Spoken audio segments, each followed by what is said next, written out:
तो हेलो बच्चों, नमस्कार। कैसे हैं आप सभी लोग। तो आज आप लोगों के लिए सामान्य हिंदी का पेपर, जो कि पेपर ऐसा है, ये पेपर जो है यूपीएमएसपी के द्वारा जारी किया गया है। आप लोगों का 2023 का पेपर सेम टू सेम ऐसा ही आएगा जैसा यहाँ पर मैं आपको दिखा रही हूँ। हालांकि यह 2023 का पेपर है, तो आप सभी का 2023 का पेपर सेम टू सेम ऐसा ही आएगा जैसा यहाँ पर दिया हुआ है। सारे प्रश्न आपके इसी तरह से होंगे। तो चलिए देखते हैं किस तरह का और कौन कौन सा प्रश्न इसमें दिया गया है। तो सबसे पहले तो ध्यान दीजिए कि आपका जो है 3 घंटे 15 मिनट का आपको समय दिया जाएगा। 15 मिनट आपको पेपर पढ़ने के लिए एक्स्ट्रा दिया जा रहा है, जिसमें कि बच्चे प्रश्न को समझेंगे कि कौन सा प्रश्न उनको सबसे अच्छे तरीके से आता है। और 100 नंबर आपके पूर्णांक है, ठीक है। क्लास 12th के 100 नंबर के पूर्णांक है। अब देखिए, खंड क में कुछ प्रश्न है, ठीक है, खंड ख में कुछ प्रश्न है। सारे आपको क्वेश्चन को हल कराऊंगी, तो वीडियो को पूरा देखिएगा। और उसके बाद देखिए, शिक्षा का पहला प्रश्न जो है, शिक्षा का उद्देश्य निबंध के लेखक हैं। तो शिक्षा का उद्देश्य निबंध के लेखक हैं संपूर्णानंद, जिसके लिए आपको 1 नंबर मिलेगा। लल्लू लाल की रचना है, लल्लू लाल की रचना कौन सी है? प्रेम सागर, ठीक है। अगला क्वेश्चन देखेंगे, पर्दा कहानी के लेखक हैं। तो पर्दा कहानी के लेखक जो हैं यशपाल हैं। और जितने भी क्वेश्चन यहाँ पर हैं आप लोग याद कर लीजिएगा, क्योंकि ये सारे क्वेश्चन बहुत ही ज़्यादा इम्पॉर्टेंट हैं। ये सारे क्वेश्चन आपके 2023 में 100% पूछे जाने वाले हैं, ठीक है। तो इन क्वेश्चन को तैयार जरूर कर लीजिएगा। अगला है, आवारा मसीहा के रचनाकार हैं। तो आवारा मसीहा के रचनाकार विष्णु प्रभाकर हैं, ठीक है। आवारा मसीहा के रचनाकार विष्णु प्रभाकर हैं।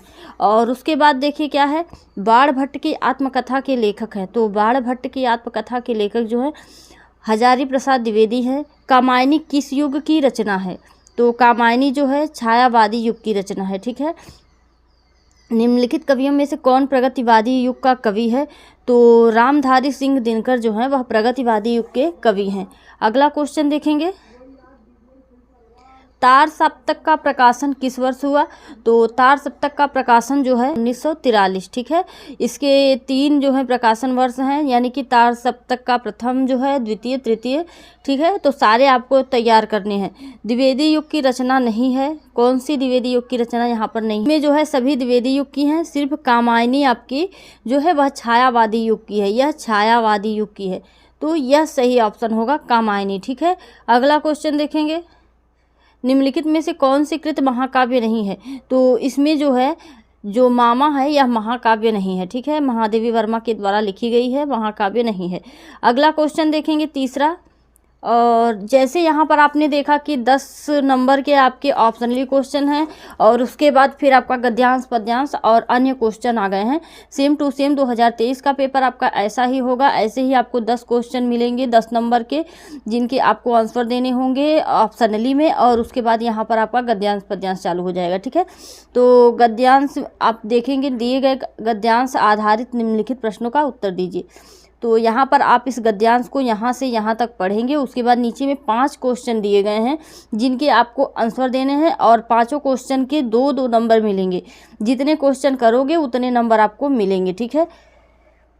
तो आप इस तरह से पहले पूरा पढ़िएगा।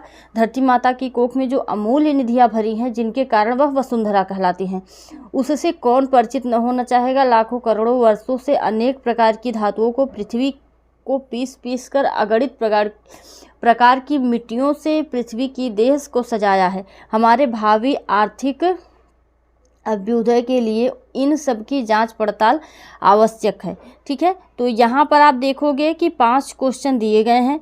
उपर्युक्त गद्यांश का संदर्भ लिखिए, ठीक है। तो संदर्भ में आपको क्या लिखना है? इसको लिखने वाले कौन है? यह राष्ट्र का स्वरूप पाठ से लिया गया है। सबसे पहले राष्ट्र का स्वरूप, ठीक है। और उसके बाद इसके लेखक कौन हैं? तो लेखक हैं वासुदेव शरण अग्रवाल, ठीक है, वासुदेव शरण अग्रवाल। तो इसमें आपको संदर्भ में आपको पता है कि लेखक का नाम और पाठ का नाम लिखना होता है, ठीक है। और उसके बाद यहाँ पर धरती को वसुंधरा क्यों कहा जाता है? तो आपको इसी में मिलेगा। धरती माता की कोख में अमूल्य निधियाँ भरी पड़ी हैं, जिनके कारण उन्हें वसुंधरा कहा जाता है, ठीक है।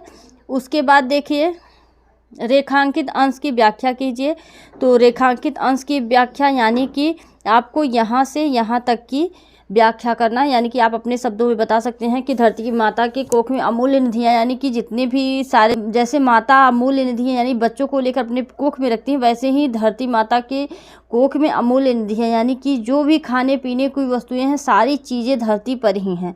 ठीक है, इस तरह से अपने मन से बनाकर आप लिख सकते हो। और पृथ्वी की देह को किसने सजाया है, तो यहाँ पर आप, यानी कि कहने का अर्थ है आपको सारे प्रश्न के आंसर इसी में मिलेंगे।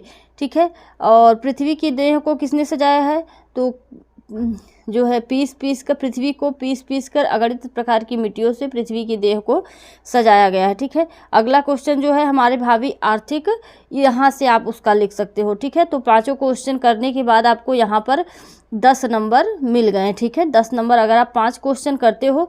अगर आपको क्वेश्चन नहीं भी आता है फिर भी आप आसानी के साथ बना कर भी कर सकते हो। ठीक है, अगला क्वेश्चन देखेंगे। अब यहाँ पर देखो अथवा करके दिया है, तो अथवा करके यानी इसको भी नहीं करना है। ठीक है, अगर आपको ऊपर वाला नहीं आया है फिर आप इसको करिएगा, एक ही करना है। ठीक है, अब इसको पढ़ेंगे। अशोक का फूल उस मस्ती में हंस रहा है, पुराने चित्र से इसे देखने वाला उदास होता है। वह अपने को पंडित समझता है, पंडिताई भी एक बोझ है, जितनी ही भारी होती है उतनी ही तेजी से डूबती है। जब वह जीवन का अंग बन जाती है। आप यहाँ से इसको यहाँ तक पढ़ लेना। ठीक है, उसके बाद आप समझ गए कहाँ से है, इसमें पहले ही बता रहा है कि यह अशोक के फूल से है। ठीक है, तो यहाँ पर आपको संदर्भ में लिखना है पाठ का नाम। ठीक है, पाठ का नाम अशोक के फूल, पता चल गया आपको। ठीक है, और लेखक का नाम हजारी प्रसाद द्विवेदी। ठीक है, अब अगला क्वेश्चन देखेंगे। यहाँ पर देखिए रेखांकित अंश की व्याख्या कीजिए। जैसा कि मैंने आपको बताया कि जहाँ जहाँ रेखा खींची गई होगी उतने का आपको व्याख्या करना है। ठीक है, उसके बाद लेखक क्यों कहता है कि जब आप उसको पढ़ोगे तो ये तीनों के क्वेश्चन आप वहीं से कर लोगे। ठीक है, और उसके बाद देखिए दिए गए पद्यांश पर आधारित निम्नलिखित प्रश्नों के उत्तर दीजिए। यहाँ पर भी आपको इसको पढ़ना है यहाँ से यहाँ तक। ठीक है, अगर आप अच्छे से अर्थ समझे हुए हो, इसीलिए मैं आप लोगों को इम्पोर्टेंट गद्यांश जो 2023 के लिए इम्पोर्टेंट है वह गद्यांश भी मैं आप लोगों को एक वीडियो में सारे गद्यांश आपको दे दूंगी। आप कोई और गद्यांश मत देखना। ठीक है, आप गद्यांश और पद्यांश सिर्फ वही इम्पोर्टेंट गद्यांश और पद्यांश का वीडियो देख लेना और सिर्फ उसी को तैयार कर लेना। ठीक है, उसके बाद आपको कुछ और देखने की ज़रूरत नहीं पड़ेगी। तो इसके लिए आपको चैनल को सब्सक्राइब करना होगा, तो सबसे पहले चैनल को सब्सक्राइब कर लीजिए। और वीडियो देखने के बाद अगर आपको अच्छा लगे तो लाइक करना बिल्कुल ना भूलें। देखिए, दुर्बलता का ही चिन्ह विशेष शपथ है, पर अबला जन के लिए कौन सा पथ है, यदि मैं उकसाई गई भरत से हूँ। अब इसको देखने के बाद आप समझ गए होंगे कि ये कहाँ से लिया हुआ है। ठीक है, अगर आप पढ़े हुए हो, थोड़ा सा भी अगर पढ़े हुए हो तो आपको समझ में आ गया होगा यह कहाँ से लिया गया है। तो यह कैकेयी के अनुताप से लिया गया है। ठीक है, कैकेयी के अनुताप से। ठीक है, और इसको लिखने वाले कौन है, मैथिली शरण गुप्त। अब आगे देखिए, इतना पढ़ने के बाद अगर आपको अर्थ पता है तो इन प्रश्नों के आंसर आप आसानी के साथ दे दोगे। ठीक है, 5 क्वेश्चन यहाँ पर हैं तो इनके को आंसर आप बहुत ही आसानी के साथ दोगे। आपको रेखांकित अंश का समझ में आ गया क्या करना है। आपको रेखांकित अंश में यहाँ पर जो रेखा खींची हुई है, जो यहाँ पर अंडरलाइन की गई है, बस इसी का आपको व्याख्या करना है। ठीक है, और उसके बाद देखिए, अगर आपको ऊपर वाला मान लीजिए कैकेयी का अनुताप आपने नहीं पढ़ा है, ठीक है, तो आपने लज्जाशीला पथिक महिला कहीं जो दृष्टि आए, अगर तो उसको नहीं पढ़ा तो इसको करिए। ठीक है, होने देना विकृत वसना तून सुंदरी को, जो थोड़ी सी श्रमिक वह गोदले श्रांति खोना। अब देखिए यह कहाँ से है, यह पवन दूतिका से है। ठीक है, पवन दूतिका से। इसको किसने लिखा है, तो अयोध्या सिंह उपाध्याय ने लिखा है। ठीक है, अयोध्या सिंह उपाध्याय ने इसको लिखा हुआ है। और यहाँ पर आप देख सकते हो कि 5 क्वेश्चन दिए गए हैं जिनके आपको आंसर उन्हीं पद्यांश में से देना है। ठीक है, बहुत ही आसानी के साथ आप कर लोगे अगर आपको आता रहेगा तब। यहाँ पर देखिए, जैसे होठों की और कमल मुख में अलंकार बताइए, तो यह आपका रूपक अलंकार होगा। ठीक है, रूपक अलंकार। इसी तरह से सबका करना है। और उसके बाद 5वां क्वेश्चन देखेंगे। निम्नलिखित में से किसी एक लेखक का साहित्यिक जीवन परिचय देते हुए उनकी प्रमुख रचना का उल्लेख कीजिए। तो आपको 5 नंबर इसमें मिलेगा और आपको साहित्यिक रचना करना है, जीवन परिचय ज़्यादा नहीं देना है, ठीक है। पर उसके बाद 5वां क्वेश्चन देखिए, निम्नलिखित में से किसी एक लेखक का साहित्यिक परिचय देते हुए उनकी प्रमुख रचना का उल्लेख कीजिए। तो आपको किसी एक का, यहाँ पर आप देखोगे 3 लेखक दिए गए हैं, ठीक है, और कम से कम आपको 80 शब्दों में आपको इनका जीवन परिचय देना है, ठीक है। तो मैंने इसका वीडियो दे दिया है, सभी लेखकों का जीवन परिचय आप लोगों को दे दिया है लगभग 80 शब्दों में, थोड़ा बहुत ज़्यादा ही होगा, तो आपको वही तैयार कर लेना है और आपको जाकर बोर्ड कॉपी में छाप कर आना है, ठीक है। तो वो वीडियो आप लोग ज़रूर देखें प्लेलिस्ट में जाकर। और यहाँ पर आपको देखिए 3 लेखक दिए गए हैं, आपको एक का करना है, ठीक है, सिर्फ एक का करेंगे आपको 5 नंबर मिलेंगे।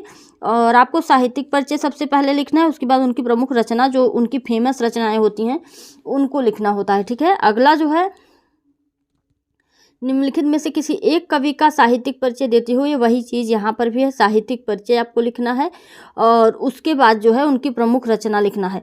जिस भी कवि का आपको आता रहेगा, एक कवि का आपको लिखना है। जैसे आप मैथिली शरण गुप्त का लिख रहे हो तो बस उन्हीं का लिखोगे, ठीक है, और किसी का नहीं, सिर्फ मैथिली शरण गुप्त का लिखोगे, आपको 5 नंबर मिलेंगे यदि आप साहित्यिक परिचय और उनकी प्रमुख रचना लिखोगे। और मैं आप लोगों को साहित्यिक परिचय हर एक कवि का, हर एक लेखक का दे दूँगी, और लेखकों का मैंने सभी दे दिया है, सिर्फ कवियों का बाकी है जो मैं आप लोगों को दे दूंगी। आप लोग अच्छे से तैयार कर लेना और वही जाकर बोर्ड एग्जाम में छाप कर आइए।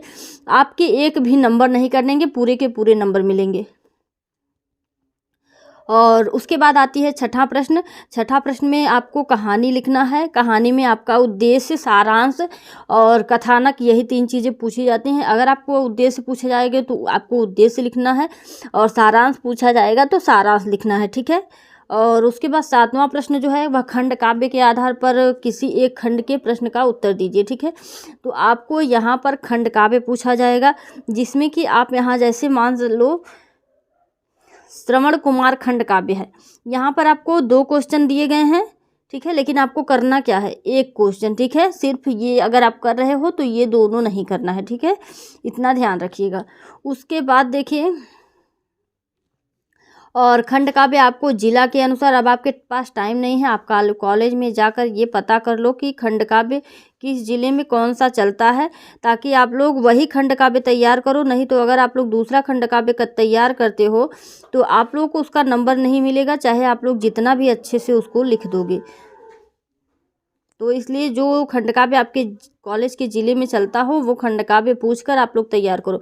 अगला क्वेश्चन खंड ख हमारा तैयार, खंड ख में आ चुके हैं। तो 8वां क्वेश्चन जो है, दिए गए संस्कृत गद्यांशों में से किसी एक का संदर्भ हिंदी में अनुवाद कीजिए। अब आपको यहाँ पर 7 नंबर मिल रहे हैं, 5 नंबर आपको अनुवाद के लिए मिल रहा है, 2 नंबर आपको संदर्भ के लिए मिल रहा है। तो यहाँ पर यह पढ़ोगे आप, महामना विद्वान वक्ता धार्मिको नेता पटु पत्रकाराश्चेत परमस्य सर्वोच्च गुण जन सेवय आसीत। तो ये कहाँ से है, तो यह महामना मालवीय से है, ठीक है, महामना मालवीय से, ठीक है। इतना आपको पता होना चाहिए, इतना आप कम से कम पढ़ लो कि आप ये समझ पाओ कि हाँ यह कौन से चैप्टर से है, ठीक है, इतना समझ पाओ ताकि आप अच्छे से, इतना देखने के बाद नंबर एग्जामिनर आपको दे ही देगा, ठीक है। अगला क्वेश्चन देखिए, अगर आपको मान लीजिए ऊपर वाला नहीं आता है, ठीक है, मान लीजिए आपने महामना मालवीय नहीं पढ़ा है, तो आप दूसरा देखो, हंस राजा तदैव परिसमध्य आत्मनः भागिने पापा हंसपोतकाय दुहितर मक्षत मयूरो हंसपोतिकाय प्राप्य लज्जितः। ये देखने के बाद अगर आप थोड़ा बहुत पढ़े हुए हो तो आपको समझ में आ जाएगा कि यह जो है जातक कथा से है, ठीक है, यह जातक कथा से है। उसके बाद अगला क्वेश्चन देखो, पद्यांश से है, जैसे ये संस्कृत गद्यांश से था वैसे ये पद्यांश से है। तो यहाँ पर भी वही चीज़ है, आपको ससंदर्भ हिंदी में अनुवाद करना है। 7 नंबर यहाँ पर भी मिल रहे हैं।